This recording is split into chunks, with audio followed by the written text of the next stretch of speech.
ازيكم عاملين ايه؟ النهارده هعمل معاكم اسهل فراخ مشويه ممكن نعملها في البيت، وكمان هقول لكم ازاي نعمل الرز البسمتي زي اللي بناكله في المطاعم بالظبط بطريقه بسيطه ومن غير اضافات كتير.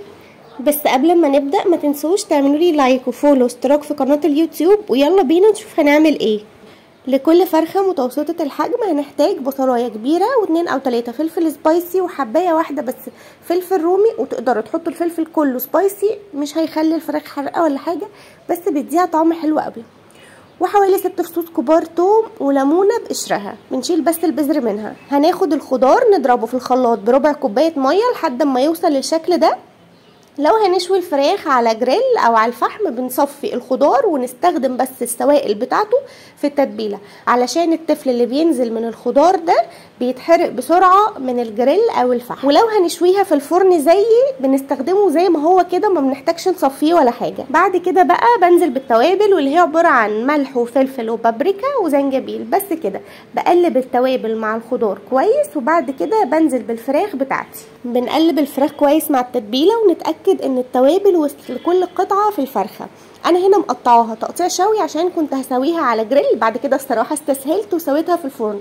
لو انتم هتسووها في الفرن مش لازم تقطعوها التقطيعه دي، ولكن لو هتسووها على جريل او على الفحم قطعوها التقطيعه دي علشان تضمنوا ان هي تستوي معاكم كويس.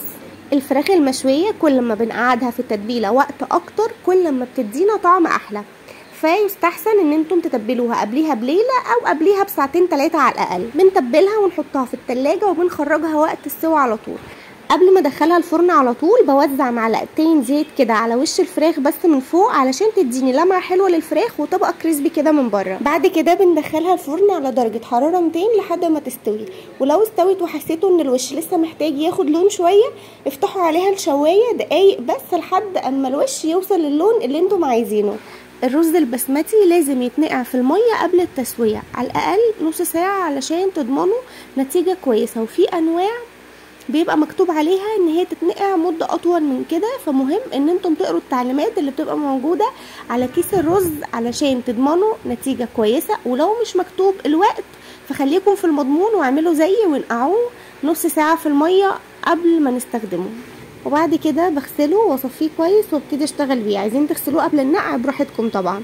في حله على النار حاطه شويه زيت صغيرين وبصلايه صغيره خالص متقطعه قطع صغيره زي ما انتم شايفين كده، وبنزل عليها بواحده مرقه فوريه ونص معلقه صغيره ملح واقل من نص معلقه فلفل اسود وتوم باودر وبصل باودر وبابريكا، ورشه صغيره خالص على طرف المعلقه كده من اللون الاصفر. اللون ده بيتباع عند اي عطار، وهو ده اللي هيدي الرز اللون الحلو اللي بيكون في المطاعم. كميه التوابل دي لكل كوبايه من الرز، فلو هتزودوا كميه الرز زودوا معاها كميه التوابل وكبروا حجم البصله شويه علشان الرز يطلع معاكم مظبوط وطعمه حلو. بشوح فيهم على النار لحد ما اشم ريحه التوابل ظاهره بقوه كده، والبصله يا دوب تبتدي تدبل.